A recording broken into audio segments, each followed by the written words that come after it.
Hello friends, இந்த வீடியோவில் முந்தைய ஆண்டு டிஎன்பிஎஸ்சியில் கேட்ட வரலாறிலிருந்து 50 வினாக்கள் பார்க்க போகிறோம். முதல் வினா, சங்ககால நூல்களில் மதுரை காஞ்சி எனும் நூலை எழுதியவர்? விடை மாங்குடி மருதனார், செகண்ட் ஆப்ஷன். அடுத்து இரண்டாவது வினா, ஆர்.டி. பானர்ஜி என்பவரால் 1922 கண்டறியப்பட்ட நகரம்? விடை மொஹஞ்சதாரோ. இந்த நகரம் 1922 ஆர்.டி. பானர்ஜி என்பவரால் கண்டறியப்பட்டது. அடுத்து மூன்றாவது வினா, எந்த கூற்று தவறானது? இதில் சிந்து சமவெளி மக்கள் சுட்ட செங்கற்களை பயன்படுத்தினர் என்பது சரி. சுமார் 4700 ஆண்டுகளுக்கு முன்பு இந்நாகரிகம் மலர்ந்தது என்பதும் சரி. ஹரப்பா என்ற சிந்தி மொழி சொல்லுக்கு புதையுண்ட நகரம் என்பது பொருள் என்பதும் சரி. சதுர வடிவிலான நூற்றுக்கணக்கான முத்திரைகள் இங்கு கண்டெடுக்கப்பட்டுள்ளன அப்படிங்கிறது தவறு.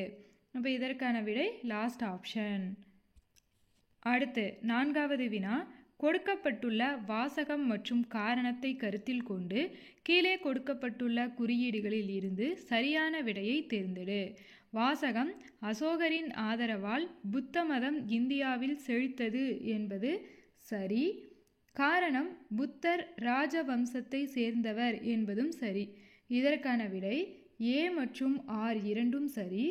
ஆர் ஏவிற்கான சரியான விளக்கத்தை கொடுக்கிறது, ஃபர்ஸ்ட் ஆப்ஷன். அடுத்து ஐந்தாவது வினா, சிதம்பரம் நடராஜர் ஆலயத்தின் கூரைக்கு பொற்கூரை வேய்தவர் யார்?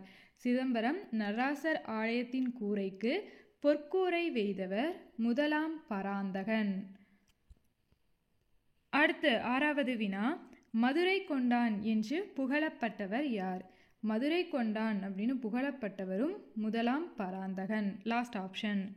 அடுத்து ஏழாவது வினா, சிம்ம விஷ்ணுவின் மகன் யார்?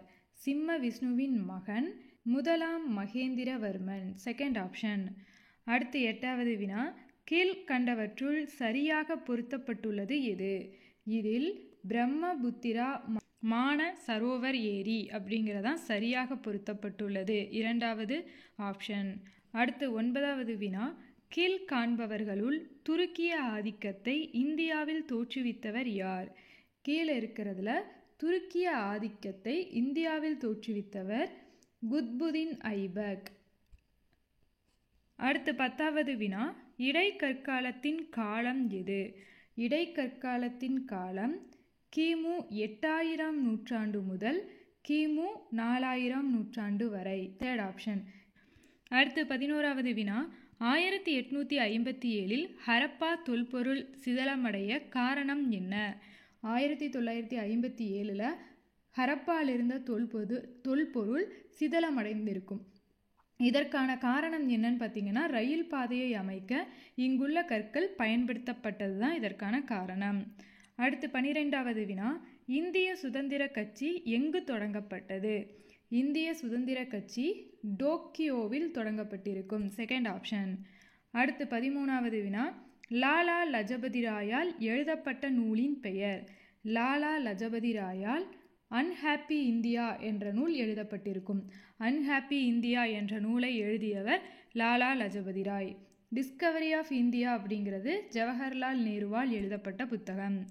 அடுத்து 14வது வினா, அனைத்திந்திய கிலாபத் மாநாடு எந்த ஆண்டு எங்கு நடைபெற்றது? அனைத்திந்திய கிலாபத் மாநாடு எந்த ஆண்டு எங்கு நடைபெற்றது?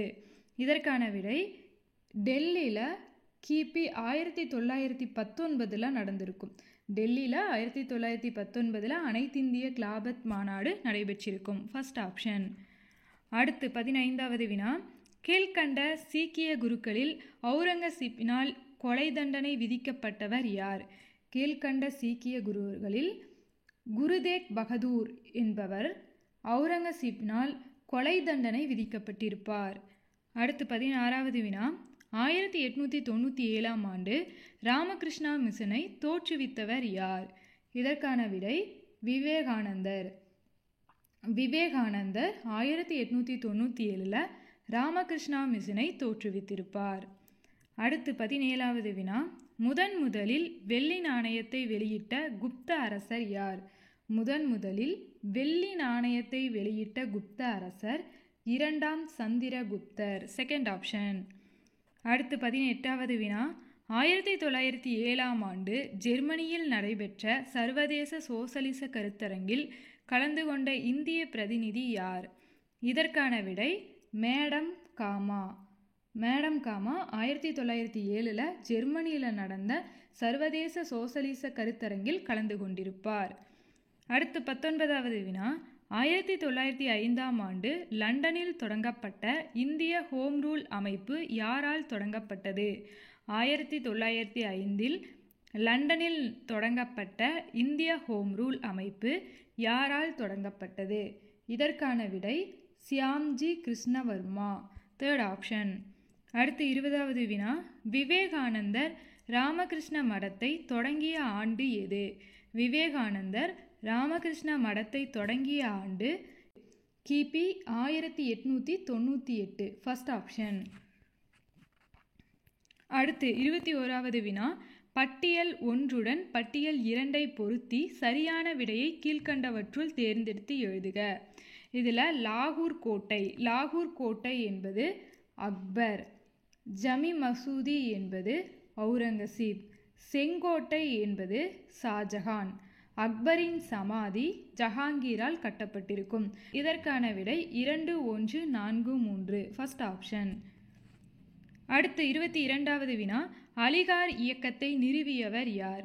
அலிகார் இயக்கத்தை நிறுவியவர் Sir Syed Ahmad Khan, last option, Sir Syed Ahmad Khan.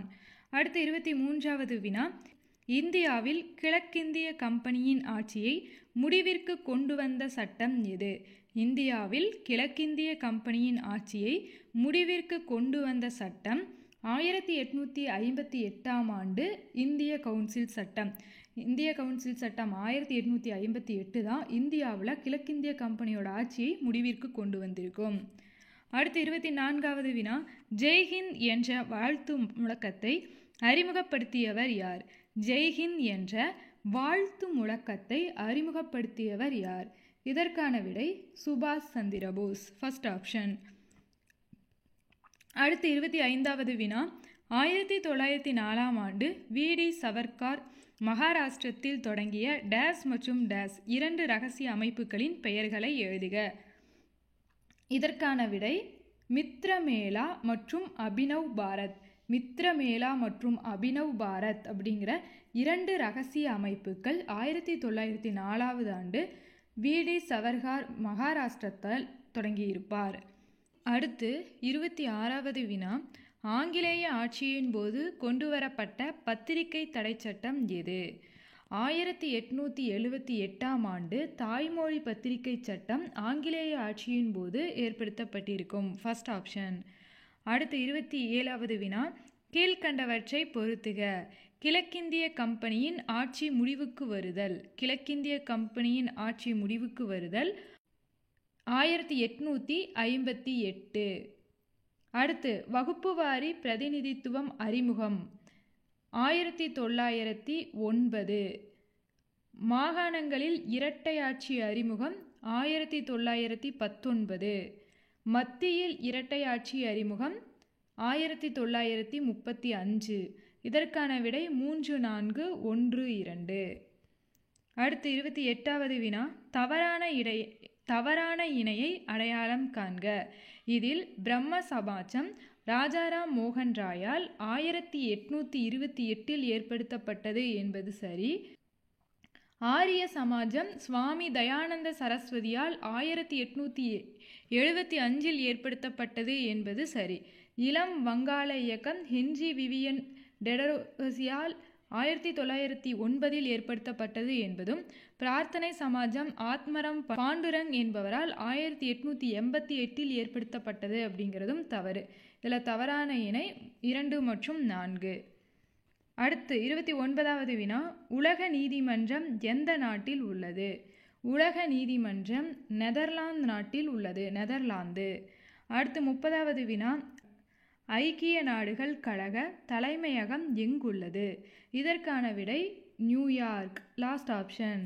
அடுத்து 39வது வினா, விஜயநகர அரசின் அரசு முத்திரை எது?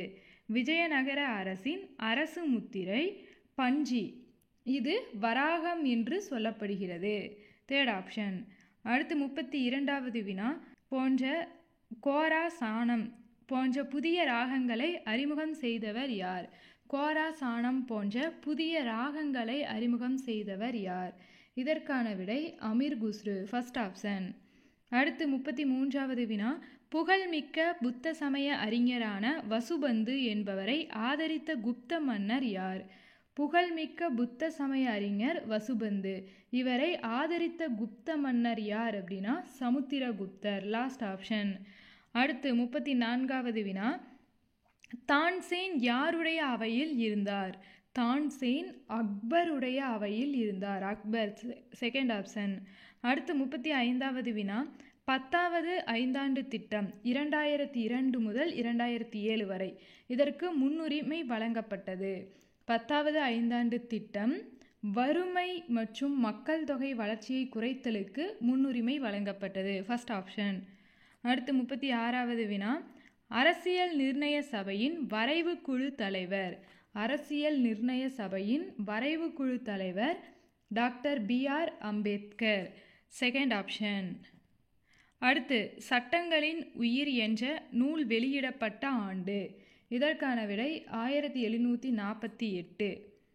அடுத்து 38வது வினா, ஷெர்ஷாசூர் ஆட்சி காலத்தில் எந்த துறையின் அமைச்சர் திவானி அரிஸ் என அழைக்கப்பட்டார்? இதற்கான விடை படைத்துறை. ஷெர்ஷாசூரோட ஆட்சி காலத்தில் திவானி அரிஸ் அப்படிங்கிறவங்க படைத்துறை அப்படின்னு சொல்லி அழைக்கப்பட்டாங்க. அடுத்து 39வது வினா, எந்த ஆண்டு முதல் பேஷ்வாக்களின் ஆட்சி தொடங்கியது? கிபி 1713 முதல் பேஷ்வாக்களின் ஆட்சி தொடங்கியது. அடுத்து 40வது வினா, பாமினி அரசு எப்பொழுது தோற்றுவிக்கப்பட்டது? பாமினி அரசு 1347 தோற்றுவிக்கப்பட்டது, 1347. அடுத்து 41வது வினா, சிவாஜி பிறந்த வருடம். சிவாஜி 1627 பிறந்திருப்பார், லாஸ்ட் ஆப்ஷன். அடுத்து 42வது வினா, ஒயிலாட்டம் என்ற பாரம்பரிய கலை எந்த மாநிலத்துடன் தொடர்புடையது? ஒயிலாட்டம் அப்படிங்கிற பாரம்பரிய கலை நம்ம தமிழ்நாட்டுடன் தொடர்புடையது. அடுத்து 43வது வினா, சமூக இடஒதுக்கீட்டு கொள்கை தொடர்பாக அடிப்படை உரிமையில் முதல் சட்ட திருத்தத்தை கொண்டு வந்தவர் யார்? சமூக இடஒதுக்கீட்டு கொள்கை தொடர்பாக அடிப்படை உரிமைகளில் முதல் சட்ட திருத்தத்தை கொண்டு வந்தவர் பண்டிதர் ஜவஹர்லால் நேரு. அடுத்து 44வது வினா, விஜயநகர பேரரசில் அதிக முக்கியத்துவம் பெற்றிருந்த திருவிழா எது? விஜயநகர பேரரசில் அதிக முக்கியத்துவம் பெற்றிருந்த திருவிழா மகாநவமி. மகாநவமி விஜயநகர பேரரசுடன் தொடர்புடையது. அடுத்து 45வது வினா, அடிமையின் அடிமை என்று அழைக்கப்பட்ட டெல்லி சுல்தான் யார்? இல்துமிஸ் அடிமையின் அடிமை என்று அழைக்கப்பட்டார், லாஸ்ட் ஆப்ஷன். அடுத்து 46வது வினா, விஜயநகரம் மற்றும் அரசை நிறுவ அடிக்கோடியவர்கள். விஜயநகர அரசை நிறுவியவர் ஹரிஹரர் மற்றும் புக்கர். அடுத்து 47வது வினா, இந்தியாவில் போர்ச்சுகீசியர் ஆட்சிக்கு உண்மையில் அடித்தளம் அமைத்தவர் யார்? இதற்கான விடை அல்புகர்க்கு, செகண்ட் ஆப்ஷன். அடுத்து 48வது வினா, அவுரங்கசீப்பை குறித்த கீழ்கண்ட கூற்றுகளில் எவை சரியானவை? அவுரங்கசீப் அவருடைய இறுதி 25 ஆண்டுகளை தக்காணத்தில் கழித்தார் என்பது சரி. 1662 அவுரங்கசீப் உடல்நிலை மிக மோசமாக பாதிக்கப்பட்டது என்பதும் சரி. அவுரங்கசீப் மெக்காவின் ஷெரீப் மற்றும் பிறரிடமிருந்து தூதுவர்களை பெற்றார் என்பதும் சரி. அவுரங்கசீப் சீக்கியர்களை பாதுகாப்புடன் பார்த்து கொண்டார் அப்படிங்கிறது தவறு. இவர் சீக்கியர்களை பாதுகாப்பாக பார்த்திருக்க மாட்டார். இப்போ இதற்கான விடை 1, 2, 3 மட்டும் சரி. அடுத்து 49வது வினா, மௌரியர்கள் ஆட்சி காலத்தில் அஜ்விகா என்ற சமய பிரிவை தோற்றுவித்தவர். மௌரியர்கள் ஆட்சி காலத்தில் அஜ்விகா என்ற சமய பிரிவை தோற்றுவித்தவர்கள் மக்களி கோசலா, லாஸ்ட் ஆப்ஷன். அடுத்து 50வது வினா, பின்வரும் எந்த தமிழ் இலக்கியத்தில் திருவோணம் என்ற திருவிழா குறிப்பிடப்பட்டுள்ளது? இதில் மதுரை காஞ்சியில் தான் பார்த்தோம் அப்படின்னா திருவோணம் அப்படிங்கிற திருவிழா பற்றி குறிப்பிடப்பட்டுள்ளது. திருவோணம் அப்படிங்கிற திருவிழா பற்றி குறிப்பிடப்பட்டுள்ள நூல் மதுரை காஞ்சி. ஓகே, இதோட பார்த்தீங்க அப்படின்னா 50 வினாக்களும் அதற்கான விடைகளும் பார்த்தாச்சு. தேங்க்யூ.